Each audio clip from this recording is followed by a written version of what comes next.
absolute million-dollar question. When you actually have a little extra cash left over at the end of the month, what on earth should you do with it? Should you throw it at your balances, playing this frantic game of financial whack-a-mole with your debt? Or should you invest it, letting the sheer power of compound interest work its magic while you sleep? I mean, it's a debate that literally keeps people up at night. So today, we're going to break down the actual math and the psychology behind it all.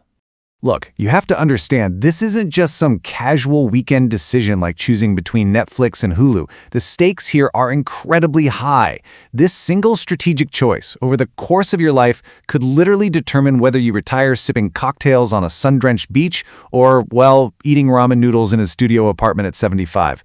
And honestly, most people make this choice based on a gut feeling, which is about as effective as using a magic 8-ball to plan your retirement. We definitely need a better framework. So to build that framework, we've got to look at the core trade-off. When you pay off a debt, let's say one with a 5% interest rate, you are essentially earning a guaranteed, risk-free 5% return. There is no economic recession in the world that can take away the interest you're no longer paying. It's boring, it's predictable, and it is absolutely guaranteed. On the flip side, the stock market has historically averaged around a 10% return annually over long periods. But investing is highly volatile. It's kind of like dating someone who's amazing when things are going great, but completely disappears when you need the most. One year you're up 30%, the next you're down 38%. Okay, let's dive into this. Section 1, the math behind the choice. Because nothing makes financial concepts clearer than seeing actual dollars at work. We're going to look at a real-world mathematical scenario to see exactly how these two competing strategies play out over a lifetime. Picture this baseline scenario. You've got a mortgage for $350,000 at a 4% interest rate, spread out over 30 years. Your standard monthly payment is sitting right around $1,670. Now, let's say you manage to scrape together an extra $1,000 each month. You've got a choice. Throw that $1,000 at the mortgage to kill the debt, or put that $1,000 straight into the market. Let's look at the debt warrior approach first. If you aggressively attack that mortgage with your extra $1,000 a month, you're going to be entirely mortgage-free in about 14 and a half years instead of 30. That feels incredible, right? You save $140,000 in interest. But wait, it gets better. For the remaining 15 and a half years of your 30-year timeline, you take your original extra $1,000 plus your old mortgage payment of $1,670, and you invest that combined $2,670 every single month. Assuming a 10% average market return, you'd end up with roughly $1.1 million in total wealth after 30 years. Not bad at all. But before we go planning the early retirement party, let's look at the second option, the minimum payment approach. What if you just pay the bare minimum on your mortgage and invest your extra $1,000 from day one? By investing that monthly $1,000 for the full 30 years, compound interest starts flexing like it just joined a gym. Now, yes, you will pay about $250,000 in mortgage interest over those 3 decades.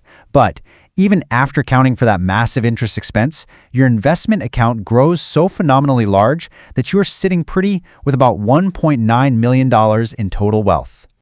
And this brilliantly illustrates the sheer power of time in the market. That is a staggering $800,000 difference between the two strategies, all stemming from the exact same monthly cash flow.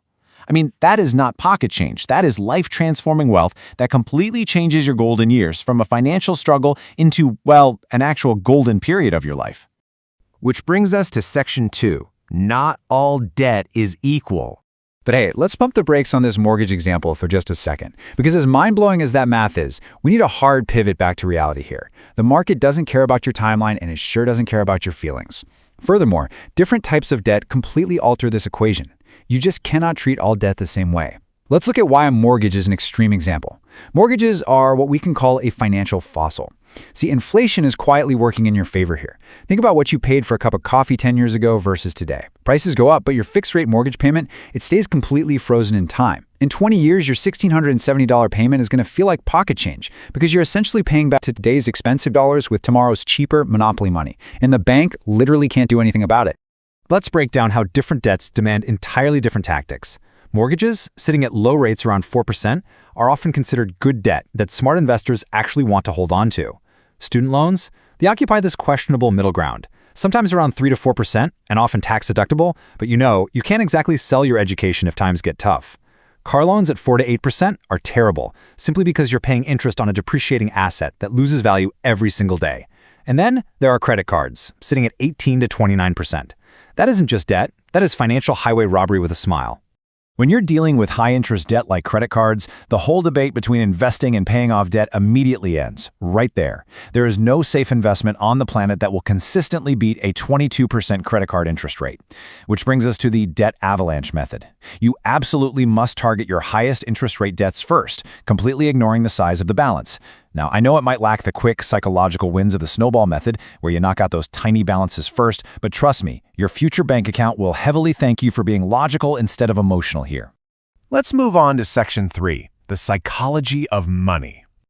Now, speaking of emotion, let's shift away from the spreadsheets to the human element. Because let's face it, if math were the only factor in financial decisions, we'd all be driving highly sensible cars and eating nothing but rice and beans for every single meal.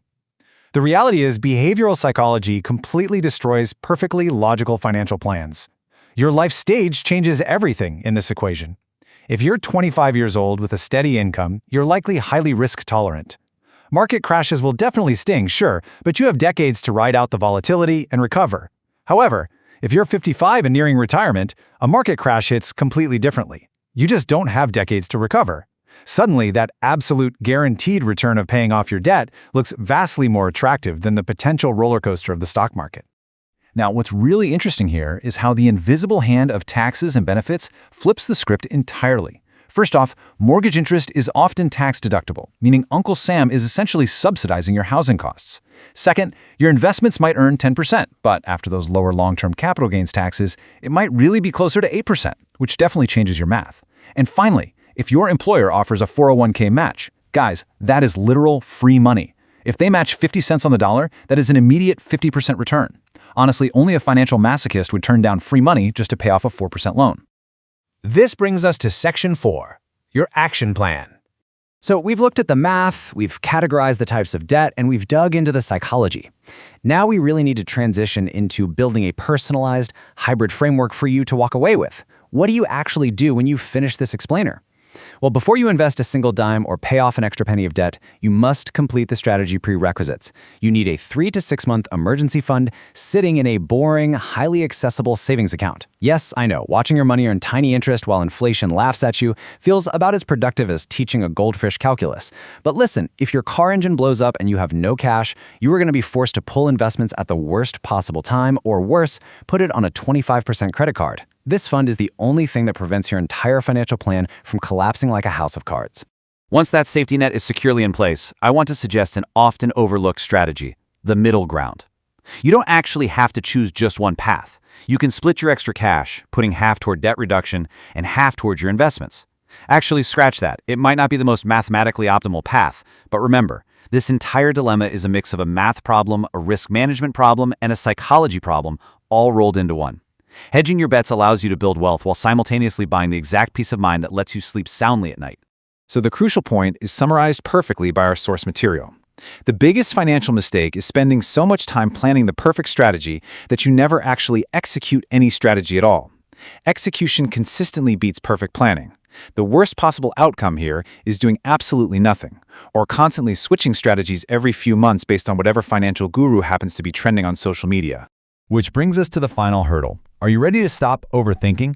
Because whether you decide to aggressively attack your high-interest debt like it owes you money, or let your low-interest debt stick around while your investments do the heavy lifting, you have to take action. Assess your own risk tolerance, respect the math, acknowledge your psychology, and start executing your strategy today. Thanks so much for joining me on this explainer, and I'll see you next time.